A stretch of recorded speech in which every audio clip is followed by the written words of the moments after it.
Good morning, students. Students, today I will teach you the use of inverted commas, hyphen, dash, brackets, slash and ellipsis.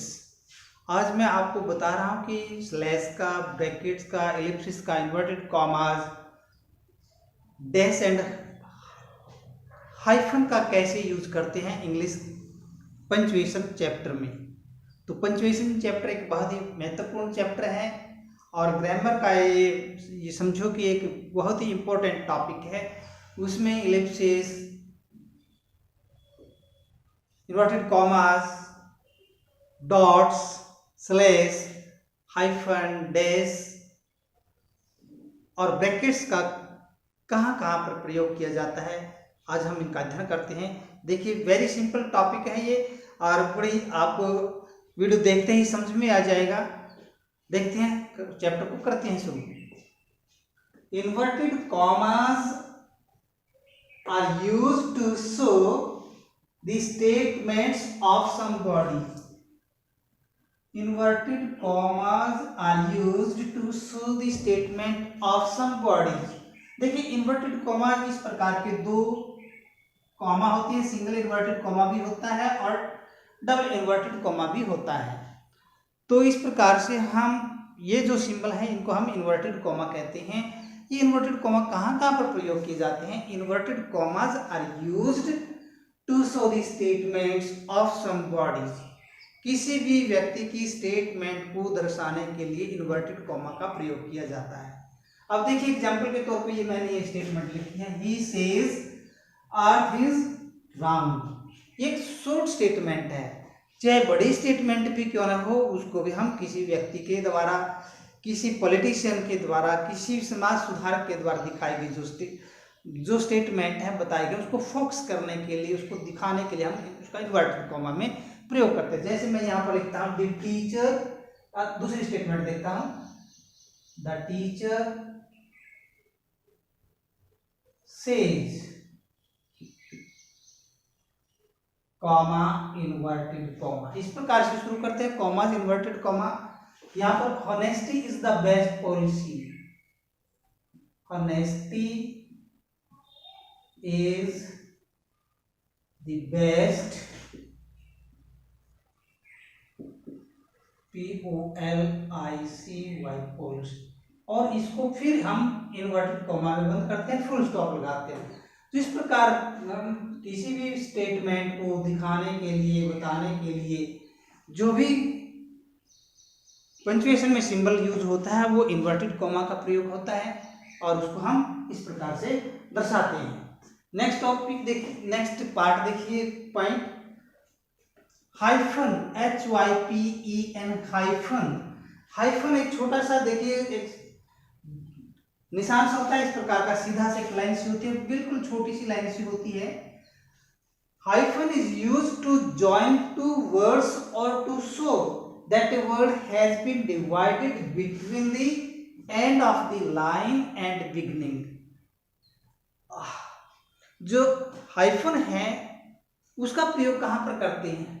To join two words, दो शब्दों को जोड़ने के लिए, दो शब्दों को जोड़ने के लिए। और देखिए, और टू शो, या फिर ये दिखाने के लिए that a word has been divided between the end of the line and beginning of the next line. कोई एक लाइन हम लिख रहे हैं, उसका एक कोई भी वर्ड है लास्ट में, वो मान लीजिए बड़ा शब्द है।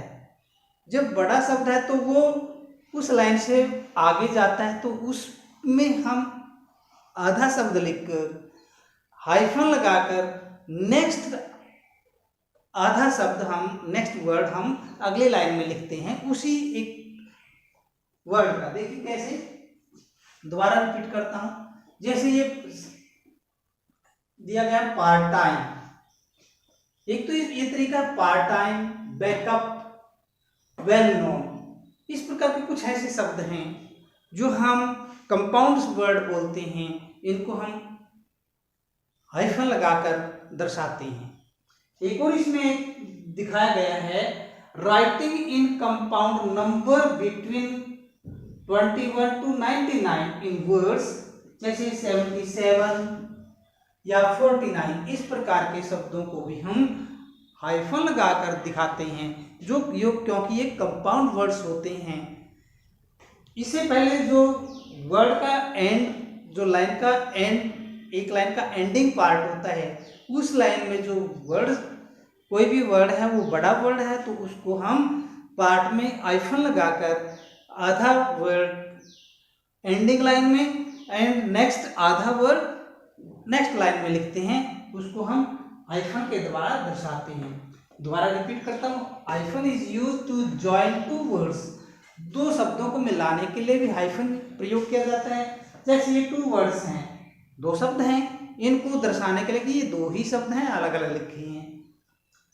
और to show that a word has been divided between the end of the line and beginning the next line, कि लाइन के एंड में और नेक्स्ट लाइन के बिगिनिंग में हम उस शब्द को यूज कर सकते हैं, हाइफन लगाकर हम उस शब्द को दर्शा सकते हैं, क्लियर कर सकते हैं। अब देखिए डैश, ये हाइफन से थोड़ा सा बड़ा होता है, यानी कि जितना हाइफन का सिंबल होता है डैश का उससे डबल सिंबल होता है लिखने में।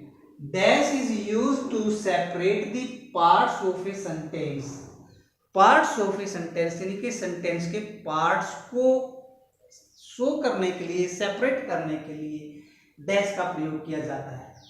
ऑफन, अक्सर हम इंस्टेड ऑफ ए कोलन और सेमी कोलन, अक्सर हम, जो मैंने पिछले चैप्टर में बताया था, कोलन और सेमी कोलन के लिए जो प्रयोग करते हैं उसके स्थान पर हम किसका प्रयोग करते हैं, हाइफन का नहीं, उसके स्थान पर हम डैश का प्रयोग कर सकते हैं। डैश हाइफन के सिंबल से 2 गुना बड़ा होता है। अब देखिए दोबारा फिर रिपीट करो, dash is used to separate the parts of a sentence, sentence के पार्ट्स को दर्शाने के लिए डैश का प्रयोग किया जाता है।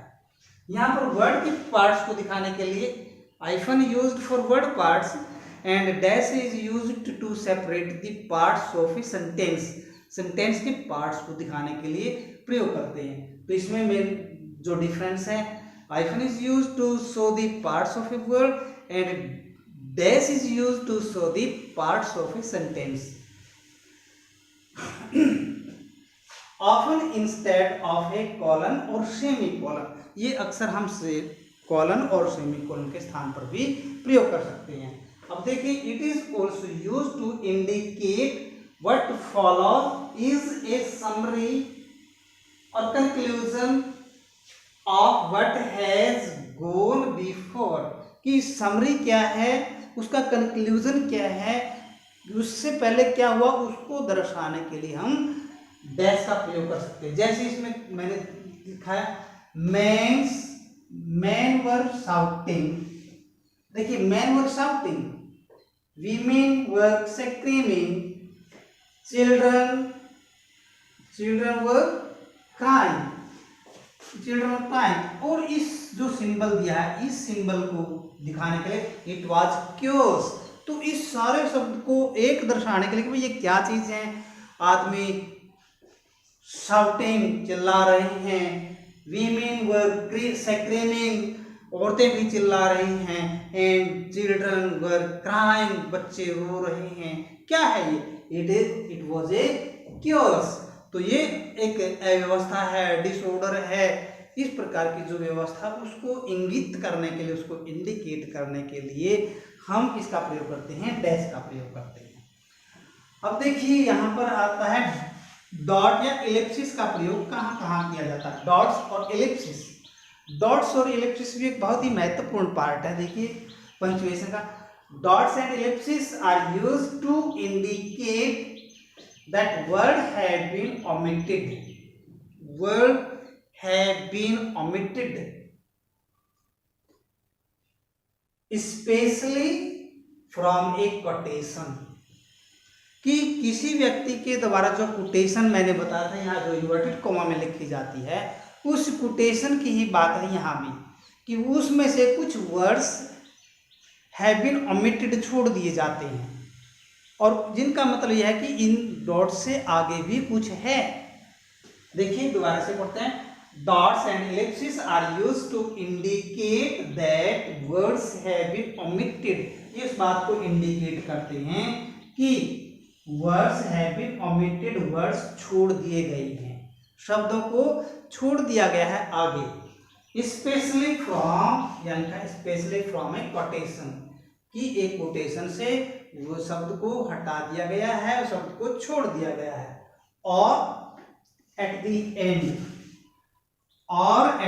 end of a conversation, या कन्वर्सेशन जो वार्तालाप हो गया है उसमें से कुछ शब्द छोड़ दिए गए हैं। फॉर एग्जाम्पल देखिए फॉर एग्जाम्पल यहां पर देखिए, यहाँ पर for example I really don't know what I am going to do.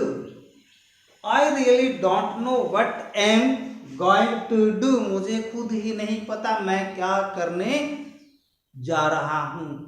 I really don't know what am going to do, कि मुझे खुद ही नहीं पता कि मैं क्या करने जा रहा हूं। इस प्रकार से आगे डॉट डॉट लगाकर, dots ellipsis are only 3 simple dots. 3 simple dot मैंने यहाँ लिखा है, केवल 3 ही डॉट्स लगाने हैं जैसे मैंने यहाँ पर लगाया है। तो उससे ज़्यादा डॉट्स लगाते हैं तो वो इलिप्सिस नहीं मानी जाती और वो ग्रामेटिकल तौर पे पंक्चुएशन के रूप से वो एरर या मिस्टेक मानी जाती हैं। तो दोबारा एक बार फिर रिपीट करता हूँ। Dots ellipsis are used to indicate that words have been omitted, कि वर्ड्स को ओमिट कर दिया गया है, वर्ड्स को छोड़ दिया गया है, वर्ड्स को डिलीट कर दिया गया है। Specially from statement, specially from A quotation, quotation से या स्टेटमेंट से।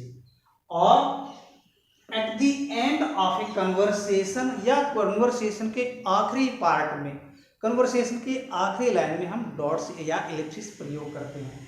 फॉर एग्जाम्पल जैसे आई रियली डोंट नो, मैं खुद ही नहीं जानता, मुझे खुद ही नहीं पता, what am going to do, कि मैं क्या करने जा रहा हूँ। ये आगे 3 डॉट लगा दिए, 3 ही डॉट लगते हैं। Only 3 dots are used for ellipsis in punctuation mark. Punctuation marks में इलिप्सिस में केवल 3 ही डॉट्स ही लगाई जाती है। ओनली 3 डॉट्स मैंने यहाँ लिखा भी है ताकि आपको ध्यान रहे स्टूडेंट्स को। तो इस प्रकार से हम कन्वर्सेशन में या कोटेशन में या स्टेटमेंट में कोई भी जब वर्ड ओमिट कर दिया जाता है, छोड़ दिया जाता है, तो उससे आगे हम 3 डॉट्स लगा दिए जाते हैं ताकि वो उस बात को संकेत करता कि इस लाइन से, इस कोटेशन से, इस वर्ड से आगे भी कुछ वर्ड है। नेक्स्ट ऑब्लिक और स्लैश। ये ऑब्लिक और स्लैश कहाँ पर प्रयोग किए जाते हैं? देखिए ऑब्लिक और slash is used to mark alternative विकल्प को दर्शाने के लिए, अल्टरनेटिव को दर्शाने के लिए हम ऑब्लिक या स्लैश का प्रयोग करते हैं। फॉर एग्जाम्पल देखिए यहाँ पर लिखा सिंगल या मैरिड, कि आप मैरिड हैं या सिंगल हैं। अल्टरनेट है, एक ही होगा, चाहे मैरिड होगा व्यक्ति चाहे सिंगल होगा।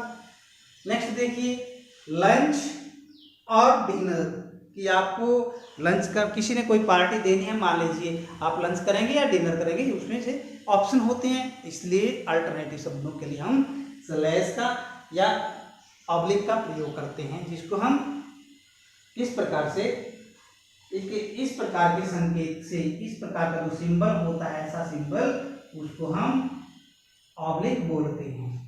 इस पर इन शब्दों में मैंने यूज किया है और ये भी यहाँ पर लंच और डिनर के लिए ये यूज किया है। इस प्रकार के शब्द को हम स्लैश बोलते हैं। अब देखिए नेक्स्ट टॉप पॉइंट है इसका ब्रैकेट्स। ब्रैकेट्स को कहाँ प्रयोग करें? Bracket is use to give extra information, किसी भी व्यक्ति की, किसी भी विशेष वस्तु की एक्स्ट्रा इंफॉर्मेशन को दर्शाने के लिए हम ब्रैकेट्स का यूज करते हैं। देखिए कैसे, दोबारा फिर पर brackets is use to give extra information और a comment from the rest of the sentence. बचे हुए सेंटेंस से या किसी स्टेटमेंट को, किसी व्यक्ति की स्टेटमेंट में वो और ज़्यादा इन्फॉर्मेशन जोड़ने के लिए, किसी के बात में और ज़्यादा बात जोड़ने के लिए, उससे रिलेटेड कुछ और अधिक इन्फॉर्मेशन देने के लिए हम किसका प्रयोग करते हैं, ब्रैकेट्स का प्रयोग करते हैं। अब कैसे प्रयोग करते हैं देखिए एक बार फिर। ब्रैकेट इस प्रकार के मार्क होते हैं, ब्रैकेट ऐसे मार्क होते हैं ब्रैकेट, तो इस प्रकार के मार्क को हम ब्रैकेट बोलते हैं पंक्चुएशन में, और वैसे भी मैथ में भी ये प्रयोग होती हैं ब्रैकेट में। अब देखिए bracket is used to give extra information, extra information देने के लिए ब्रैकेट का प्रयोग किया जाता है। और एक comment from A rest of sentence, या बचे हुए सेंटेंस में कोई कमेंट ऐड करने के लिए हम इसका प्रयोग करते हैं। फॉर एग्जाम्पल के तौर पे देखिए यहाँ पर मैंने इसका एग्जाम्पल लिया है, जैसे George Washington, George Washington the first prime minister of America. जो ये ब्रैकेट में जो ये चीज लिखी है first prime minister of America, ये इसकी जॉर्ज वॉशिंगटन की एक्स्ट्रा इंफॉर्मेशन है। मान लीजिए यहाँ पर लिखते हैं पीएम ऑफ इंडिया और आगे लिखते हैं Narendra Modi, announce so and so, कि ये पीएम ही काफ़ी है या नरेंद्र मोदी ही काफ़ी है। ये जो एक ही चीज़ के, एक ही वस्तु से, एक ही व्यक्ति से रिलेटेड जब एक्स्ट्रा इंफॉर्मेशन उसमें ऐड करते हैं तो उसके लिए हम ब्रैकेट्स का प्रयोग करते हैं। तो फिर देखिए George Washington the first prime minister of America, the first president of America gave his farewell address in 1796 में। तो ये भी कह सकते थे हम जॉर्ज वॉशिंगटन ने उसकी जो फेयरवेल संबोधन किया वो 1796 में किया, और इसमें क्या जोड़ा गया, ऐड क्या किया गया, the first prime minister of USA, the first prime minister of America. इस प्रकार से हम इसको ब्रैकेट्स के द्वारा पंक्चुएशन में प्रयोग करते हैं, जो एक्स्ट्रा इंफॉर्मेशन दर्शाने के लिए प्रयोग किया जाता है। तो उम्मीद है कि ये टॉपिक आपको बहुत अच्छा लगा होगा और समझ में भी आया होगा। आप इस यदि आपको अच्छा लगा है तो आप इसे लाइक करें और चैनल को सब्सक्राइब करें, ताकि मैं आपसे प्रभावित होकर और ज़्यादा अच्छी तरह से और यूजफुल वीडियो में आपको दे सकूँ, दिखा सकूँ। Thank you, have a nice day.